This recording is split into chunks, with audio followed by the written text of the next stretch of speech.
I'm getting more and more giddy at the idea of eventually seeing a Bobby Miller, Walker Buehler 1-2. That sounds fun. That sounds really fun. Yeah, and one of my big goals for this team is I want to move away from this pitch to contact type starting rotation. Guys that go out there and miss bats. The slider has been so effective, and that to me was really my biggest takeaway from his start. I mean, you look at that first inning, he throws 27 pitches, he has 2 walks, he still strikes out the side. The slider that he's talked about after the game, a tighter grip, the velocity's higher. He's throwing it in the zone for strikes. He's getting chased. He's expanding the zone with it. And to me, that is why I think he is going to make it, because he has the velocity, but he's already shown that he can make those in-game adjustments. Yeah, I was going to say. That's the big difference. We really wanted to point that out because this guy talked about it earlier in the show, or not earlier in the show. Him and I were talking about it earlier today before you guys were watching. The in-game adjustment so far has been impressive for Bobby Miller. At this point, I kind of think we need to see him get hit around a little bit just to see how he adjusts. You know, he adjusts on Sunday with the 2 walks, strikes out the side. He works his way around that kind of stuff. But you want him.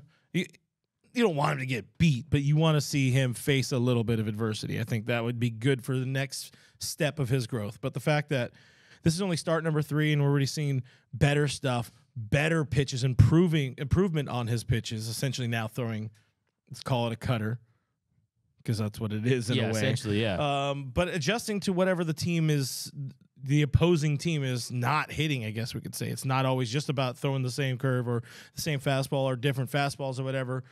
If they're not hitting the slider like the Yankees weren't on Sunday, just keep running it out there until they start to maybe figure it out. Yeah, that was the biggest thing. I mean, that first inning, the at-bat to Stanton, he was guessing on that slider, and he froze him with the 100-mile-per-hour fastball. So it's not, you can't just have one pitch, and he commands all 5 pitches. The slider, though, is what's going to take it from a great pitcher to a potential perennial all-star, a guy that can truly lead a rotation. And yesterday, he had a 58% whiff rate on that slider.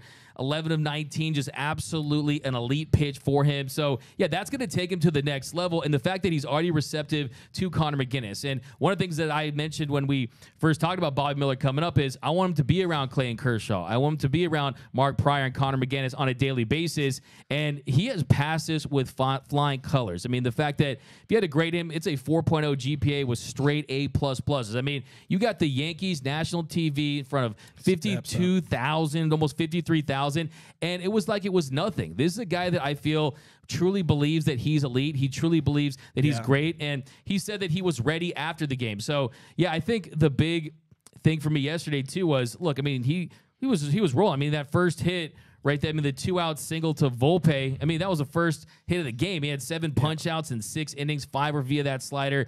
And I think for this rotation, he just raises the ceiling. It's not about raising the floor, it's about raising the ceiling. Because to me, if you consider his age, if you consider how early we're on the season, there's no reason why he can't get 15 to 18 starts and have a role in the postseason, even a prominent role, whether that be someone that you can get 2-3 innings out of the bullpen or someone that actually does make starts. And we know guys are going to go down because of injury. It happens every single year. He's got the kind of stuff that absolutely plays up in the postseason, and those are the kind of lineups you're going to face. It's going to be the New York Yankees of the world, the Atlanta Braves of the world, and we know, yes, it's extremely way too early. We're at the cold open. We're like at the Marvel scene where it's not even all the comic books, so we're not even close to the first scene. But what you've seen so far, I mean, you have to just love everything about it, and what he's doing is historic. You saw Sarah Lang's tweet during the game that if you look at Sarah Lanes, was the first pitcher since at least 1901 to allow 1 or fewer hits over 6 scoreless innings in his first 3 starts. So, I mean, that is unprecedented. I mean, Fernando Mania, Miller Mania. I mean, is this going to be the start of something, Clint? It's Bobby's world, man. We're just living in it. We call it Miller time, and it's fun. It's really fun to see. You are getting shades, and yeah, the comps have already been there a bunch, but you are getting shades. You are getting throwbacks to 2018, Walker Buehler coming up, making his first start against the Marlins at Dodger Stadium, and just kind of plugging into that rotation and taking over. I know one of the things we were also talking about before the show, as we're coming up with little bits and pieces to talk about, is there is the concern with where we're at in the season, with Bobby Miller, with the innings count in his career, the highest amount of innings he's thrown so far as a professional is 112 last year. He's gonna have to put some innings down if he's staying in the rotation for the rest of the season. And at this point, you can't take him out. He would need to run 4, 5, 6 bad starts in a row. But how do you justify taking him out if you're also leaving in Noah Syndergaard for 13 bad starts or whatever it is? But you do kind of got to worry about that a little bit. On the flip side, Butane's done it before in 2018, which is that biggest comp season. He plugs into the rotation, throws more innings than he ever has in his life, 137 plus playoffs plus. And, game 163 is in there. These are dudes that are this is a big boy. He is built to handle that kind of workload. He is built to take it into October, deep into October, and I'm not worried about that kind of stuff. Is that something you are worried about at all?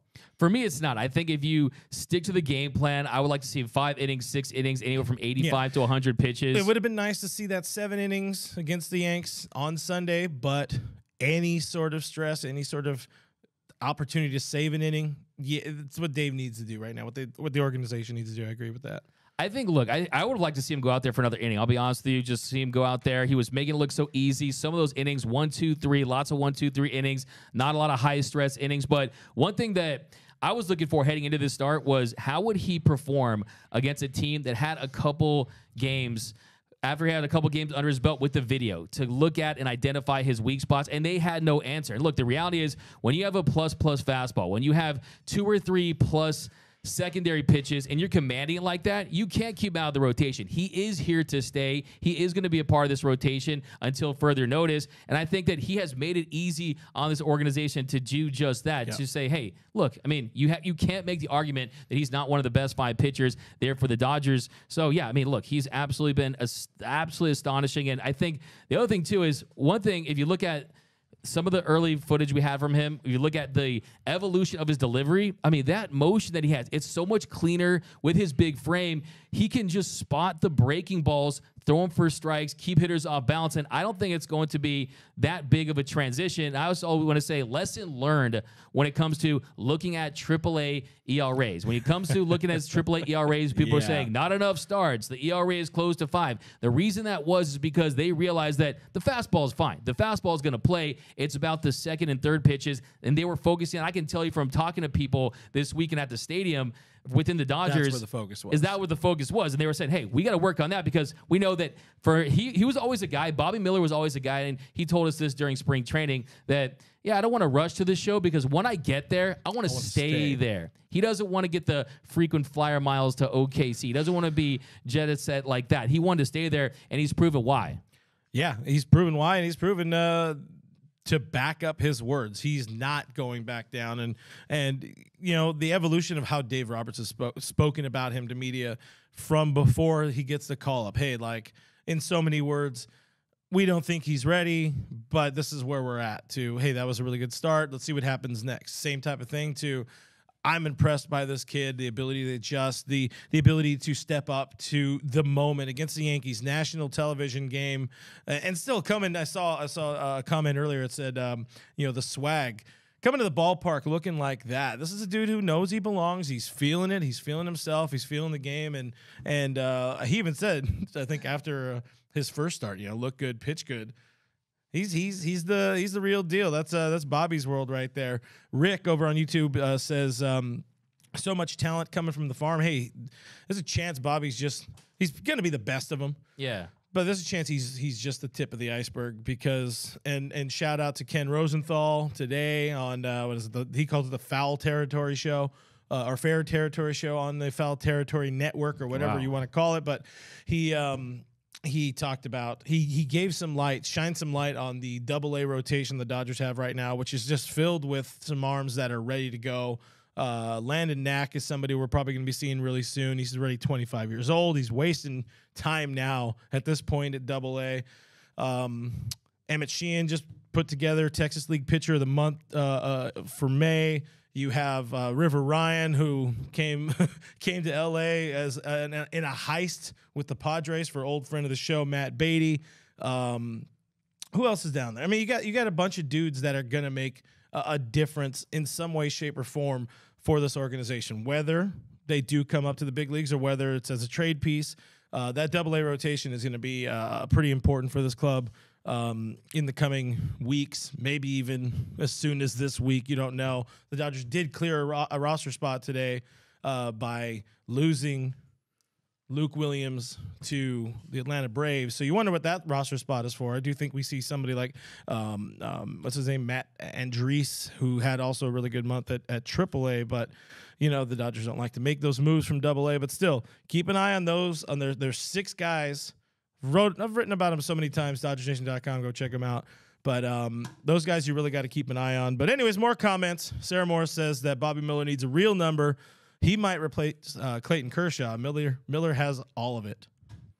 Yeah, I mean, I agree with that 100%. I think it bears repeating, though. I mean, he definitely screams frontline starter. I'm just salivating over a potential rotation that has Bobby Miller, Walker Buehler, Dustin May, Tony Gonsolin, dare I say Shohei Ohtani. And you look at those are power pitchers. Those are guys that have high velocity. Those are guys that can dominate in the postseason. So, yeah, I mean, this is a guy, he is destined for this.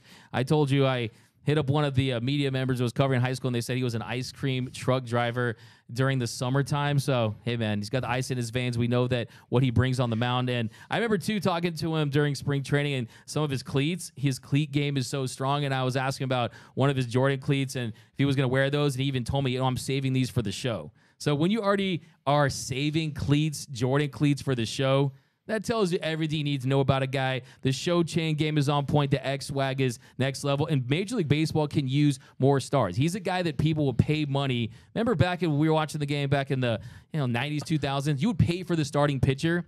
He's a starting pitcher you paid to see. So love to see it, man. I'm very excited about this kid. You had your Rocket Clemens back in the day. You had your Randy Johnson. And now you had your Pedro Martinez. Now you have your Bobby Miller, Robert Miller in the flesh. Manuel says Bobby is a PIMP. It's back in our day. I don't know what you heard about me.